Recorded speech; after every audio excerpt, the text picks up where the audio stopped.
essa pesquisa, gente, é muito importante. É uma coisa que eu recomendo para todo mundo. Vai morar fora do Brasil, pelo amor de Deus, pesquisa tudo que você conseguir. Pesquisa como que é o clima, de novo, o caso da Nilce ali que eu estava falando mais cedo. Ela teve, se eu não me engano, aquela depressão sazonal, né? Que é quando tá num período mais de neve e tudo mais, você tem uma questão de a pessoa entrar em depressão mesmo, tem questões biológicas envolvidas, né?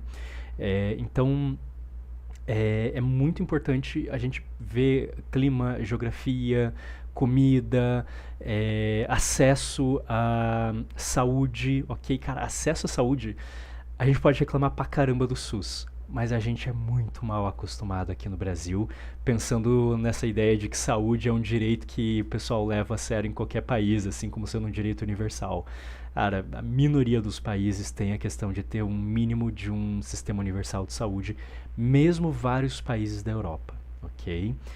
Os Estados Unidos é um caso extremo, por outro lado, onde é completamente tudo privatizado. A gente tem países que têm coisas semelhantes ao SUS e que usaram muitas vezes o SUS como inspiração em alguns sentidos. O NHS, por exemplo, da Inglaterra, que não é mais parte da União Europeia desde o Brexit, né? Então, esse tipo de coisa é muito importante. Como é que funciona a questão de impostos, né? Cara, rolê de imposto em países estrangeiros já deu muita dor de cabeça para muita gente que eu conheci, porque eles não estavam preparados para como declaravam um determinado tipo de imposto, sabe? Então, você saber várias coisas é muito, mas muito importante, né? O que fazer em caso de emergência, porque independente de onde você está morando, emergências vão acontecer, coisas vão sair do controle, imprevistos vão rolar. Então, quanto mais você se prepara, melhor. Mas até coisas diárias, né? Questão assim, por exemplo, cara, se você curte fazer caminhada todo dia, se isso é extremamente importante para tua saúde mental, vê como é que é o relevo da região que você vai morar, sabe? Vê se tem muita subida, muita descida, se vai ser viável, veja o preço das coisas, né? Entenda. Aquela coisa que eu falei, né?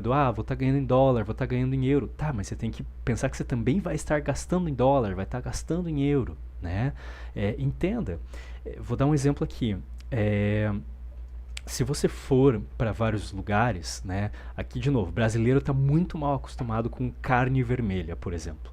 Nós somos um dos únicos países do mundo cuja principal produção de proteína é carne vermelha, tá certo? Na Europa, se não me falha a memória, é frango a principal produção, ou seja, que acaba sendo mais barato, né? É muito mais barato, então a carne vermelha é muito mais cara na Europa. Tem lugares, se não me engano, a do mundo inteiro é a carne de porco, mas eu tenho que dar uma confirmada. Eu tenho que dar uma confirmadinha nisso. Mas em vários lugares é muito mais fácil você ter, por exemplo, frutos do mar. Pensa assim, no Japão, né, um país ilha, é um país insular, né, como a gente chama, é estupidamente caro você conseguir fazer um churrasquinho, tá? Se você tiver saudade disso. Mas você vai ter muito mais facilidade de conseguir frutos do mar. Vou dar um exemplo bem engraçado. Angola. Meu pai morou por muito tempo em Angola. Morou vários e vários e vários meses em Angola. Eu não vou saber exatamente o tempo, mas acho que chegou a bater mais de um ano, assim. Que ele ficou, mas é que ficou tudo picado, sabe? Ele não foi uma vez só, ele foi várias vezes e ele ficava morando porque ele estava trabalhando lá em Angola, né? Reconstrução do país pós-guerra civil. E, tipo, ele falava, pô, a carne mais barata lá, que era absurdamente barato, era lagosta. Né? Pra gente, lagosta é uma coisa assim, nossa, que coisa de rico, né? E pra eles não, lagosta era 1000 vezes mais barato do que um arroz, um feijão, um ovo e um bife. Um arroz, um feijão, um ovo e um bife era extremamente caro, porque eram coisas muito difíceis de se produzir lá. Mas lagosta era estupidamente, não tô falando que era estupidamente barato para eles necessariamente, mas estupidamente barato se comparado ao que a gente entende pelo valor de uma lagosta, sabe? Então, assim, take for granted, né? Não é uma coisa que a gente pode considerar assim, né?